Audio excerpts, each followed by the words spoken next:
Statistics Unit 1, Lesson 4, Summary Statistics. In this lesson, we want to find the mean, the median, the mode, and measure the center of the data, the interquartile range, standard deviation, and variance to measure variation, and also to know how to approximate such measures if we had a group frequency table instead of the actual data points.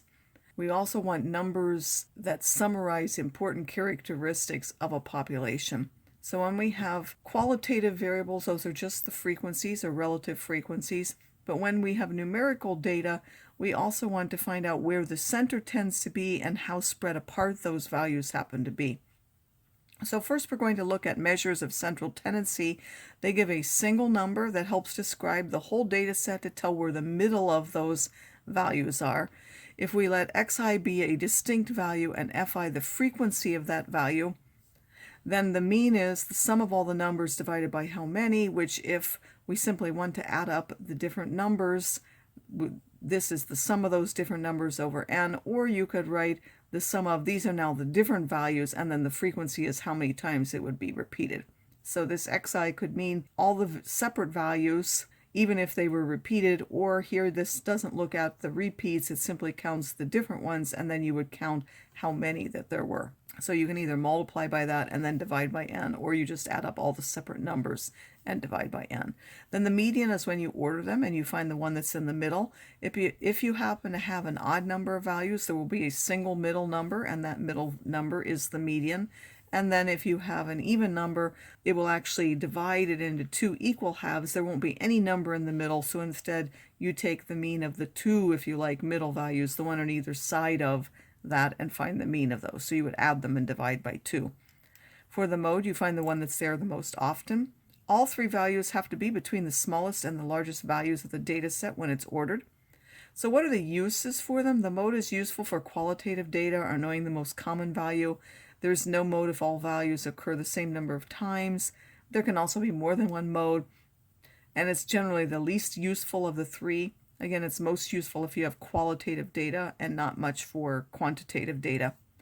The mean is the one that's typically used when you have numerical data, unless there happen to be extreme values. Extreme values being those that are either a lot larger or a lot smaller than others. And the reason for that is the mean gets pulled toward those extreme values. If you have a really large value, it will be larger than it would normally be. And if you happen to have a very small value, it will be pulled towards that. Otherwise, the mean has nicer mathematical properties, and that's why it's typically used. The other measure that's used when the mean can't be used is the median, because it's not affected by these extreme values, because you simply want to divide the data in halves, and whether there's a very small value or a very large value is not going to affect where that middle is. So here we have an example. It says a fast food restaurant collects soft drink cans for recycling. The number of cans collected daily for 2 weeks are given below. Find the mean, median, and mode. Are the three measures of center different or similar? So first of all, we could order our data, the smallest being 31, and then there's a 43, so you could order them. The mean, you simply add them up, whether they're ordered or not. If you add all the values, you add whether they're ordered or the unordered, they add up to 971, and then you would divide by how many numbers there are. There are 2, 4, 6, 8, 10, 12, 14 of them, so you would divide by 14 and get 69.357 cans. The mode would be 84 cans, because that's the only one which is there more often than the others. The median, you have to order them for that one. There are 7 now in each half, because n was 14. So there will be 7 on this side and 7 on this side. We want the number right in the middle of those, so I have to either tell what that is or add the two of them and divide by 2 to get 70.5 cans. The most common value is a large value, so the mode is at the large end of the data. The mean is less than the median because there are some days when very few cans were collected, so the mean is pulled towards that smaller end. A number of students were surveyed to see the number of different candy bars each one likes. There was 1 student who didn't like any, 1 who liked only 1, 1 who liked 2 of them, 3 who liked 3, 4 who liked 5 different kinds, and so on. How can we find the mean, median, and mode? Which measure of center do you think is better here? So the mode is simply the one where it has the highest value, so that's 5. If we count the number of x's, there are 15 x's, so n is 15. The median is the one that is now the 8th ordered value by taking n plus 1 over 2. We know that when it's 15, there's exactly one in the middle, so there would be 7. So if you took 14, one less than that, there should be 7 on each side, and then the median will be the 8th one, the one in the middle. Then we need to count towards the 8th value, so 1, 2, 3, 4, 5, 6, 7, 8. The median would also be a 5. To get the mean, we could either take 0 plus 1 plus 2 plus 3 plus 3 plus 3, or we can simply say there were 3 3s, there were 5 4s, 6 2s, there was a 7, there were 2 8s, and so on, and we could multiply by their frequency instead, and then divide by 15. That would now give me 4.467 bars. The values are similar here again because the data is relatively symmetric. It's not very symmetric, but it's reasonably symmetric. The mean is smaller than the median because the data has a slight left skew or tail at the left end of that data. Quartiles are 3 values that divide the data into 4 equal parts, where there is a 4th in each part. The lower or first quartile is the median of the first half of the ordered data. This assumes that you have taken out the median itself if there were an odd number to begin with. Then there's the median or second quartile, and then the upper or third quartile is the median of the second half, where again you actually take out the median when you talk about that second half if there was an actual value for the median. So there are here 2 types to show you what happens when it's even and what happens when at least one of them was odd. So here there were an even number of values. When you divided it, you took now the 1 in the half of these 2, but there were now 2 in each part of them, making the quarters, and then the quartiles are the numbers in between those. So the number in between 5 and 7 is 6, the number between 8 and 9 is 8.5, and the numbers between 10 and 12 exactly is 11. So those would be the quartiles here. For this particular one, if I did this now, there are an odd number of values. There happen to be 9 of them, so there are 4 below and 4 above. This one is the middle value, the 5th one, but then I ignore that when I find the quartiles. The rest of them, I find this half has 4, I divide that in 2. This half has 4, I divide that in 2. And I again take the numbers in the middle of those to get my quartiles. Now the reason those quartiles are important is for measures of variation. Variation looks at how spread out the values are. So are they close together or are they far apart? We would like the number to be small if the values are very similar, and then we want the value to be bigger if the numbers are farther apart.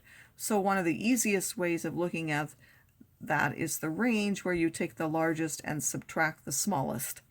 So up here there's a range of 12, and here there's a range of 10. The interquartile range is when you take the third quartile and subtract the first quartile, so it's the range of the half of the data that's centered around the median. And then the sample standard deviation is when you look at all the data and you compare with the mean. So you want to look at each value and look at how close it is to the mean, square all those up, and then divide by n minus 1. The variance is actually the square of the sample standard deviation. So if you take the square root, that's called the sample standard deviation. And if you don't take the square root, that's called the sample variance. When the interquartile range or the standard deviation is small, that means that the data are clustered around the median or the mean. If the value is 0, this would mean that all the values were the same. As they become more spread out, the value of the IQR or the S becomes larger, as we would like it to, showing that those values are more spread out. Many of these values can be found in a graphics calculator using the stat feature on a TI-84 or on the Casio. It's just in a different place. You put edit to enter the data into L1, or if the values are repeated and have a frequency, you can put those in L2, and then Calc1 will give you the one variable statistics for that. So just to show you that, you would go to the stat here, and then you go first, you edit them by going up here and selecting edit. I have data already in there. I would clear those out by going up to the column, moving clear, and then pushing enter. And then I would go to the next one. I go up to the top, push clear and enter. And now I can put in my own data. So I would go for the first one, I'm going to put student A in L1, so there would be 97, and then you hit enter, 99, enter, 85, enter, and so on. Once you finish for the first one, you would then move to the second column and do the same thing for student B. So now student B would be 89, enter, 92, enter, 96, enter, and so on until you finish. And now when we want to find the median, we go back to edit, but now we push calculate, and then we would put one variable statistics. The list is in L1 for the first variable. There are no frequencies, so I would remove that, and then I would go down to calculate and push enter. That would give me a mean of 91.75, which is for the first one. It gives me the standard deviation, SX. I've rounded that to 5.849. That is, on the calculator, they call that SX. Typically, it's just called S. The calculator does that to distinguish in case there are two variables. There's an SX and then a SY. For the quartiles, I might need to move down using the arrow key. It gives me the minimum, the quartile, the median, and the third quartile. Remember, the IQR, you have to take Q3 and subtract Q1, and the range, you would look at the smallest value minus the largest, so I would take the max and subtract the min. 99 minus 85 would give the range. The rest of these are all given by the calculator. And then you would repeat for student B, but now for student B, when you go to stat, you would put calc, and when you do one variable statistics, you would now change that to L2. You would push the second key, and then above the 2 button, it says L2, so you have to push the second key to get that blue one, and you would push L2. It now changes that up here to L2, and then you would push enter, enter, and you would get the one variable statistics that you have here for student B. Besides finding the values, it says compare the center and variation of the test scores, which student has the largest average, the largest median, which one's more consistent, meaning it has a smaller variability, and who's the better student. So different statistics show different things here. Student A has the largest average score, but student B has the larger median score. Both students have the same spread of 11 points for their middle 50% of the data, but the range for student B is much larger than for student A due to its having one extreme value of 65. Student B is the only one that ever got 100, but yes, that larger score made its variability larger, and in fact the standard deviation is twice that. So if you want to compare them and decide who's the better student, student A is more consistent, meaning they almost always do well. Even though the middle part of their data has the same spread, it has a much larger standard deviation. And then student B scores sometimes higher though than student A, but due to their inconsistency, they also sometimes score lower than student A. So student B sometimes has a better performance, but he's less, or she is less consistent than student A. So who's better? That depends on your point of view. Now, how could we approximate measures from a group frequency distribution? The mean and standard deviation are approximated by, first of all, finding the midpoints of the class and then treating it as if all of the values are at the particular class. The modal class is the one that has the largest frequency and so can be approximated as the midpoint of that particular class. The median class is the one in which the middle value has to lie. We can use a method which is called linear interpolation to estimate that median. And don't memorize this crazy looking formula here, but what you're going to look at is there's an upper row class for the median, and then there's the median, and then there's the lower row class limit. So you're going to look the median, figure out where the median would have to lie between which two limits. And then you're going to look at the cumulative frequency of that, and then where the median would be, and then the cumulative frequency at the end of this class. And then you're going to find the ratio of the sides have to be the same, and I will explain that by the example. So here we have an example in which we have the ages of 112 people who live on a tropical island. They're grouped as in this table. It should say to give the modal class and then approximate the median, the mean, and the standard deviation. So first of all, we have these classes and these frequencies. For the modes and mean, you want to find the midpoints. So you would find the midpoint of this class, which is 5, the midpoint of this class, which is 15, and so on. The modal class, so you could either say the modal class, so you look for the highest frequency, which is 23, and you could say that the modal class is from 20 to less than 30, or you could say that the mode is about 25 years. The median class is where if you take the total number of values, so if you add all these together, or we know there are 112, if you take 112 and divide by 2, that would be where the 56th value is. So if you look at cumulative frequencies or you add them up, the 56th value would be somewhere here, because this only takes us to 41, and then this would take us to 64, so the median would have to be somewhere between 20 and 30. So you could say the median class, or what would be better would be to estimate that. We know that the median would be somewhere between 20 and 30. And then we look at the frequencies. The frequency below was 41. When we include that, that's 64. And we want the 56th number, which is somewhere in between there. And then we look at what's the difference between these two. That's 10. That will be on the bottom. And then what's the difference between this one? That's the median minus 20. Then we do the same thing on the other side for the frequencies. This has a difference of 23. This has a difference of only 15.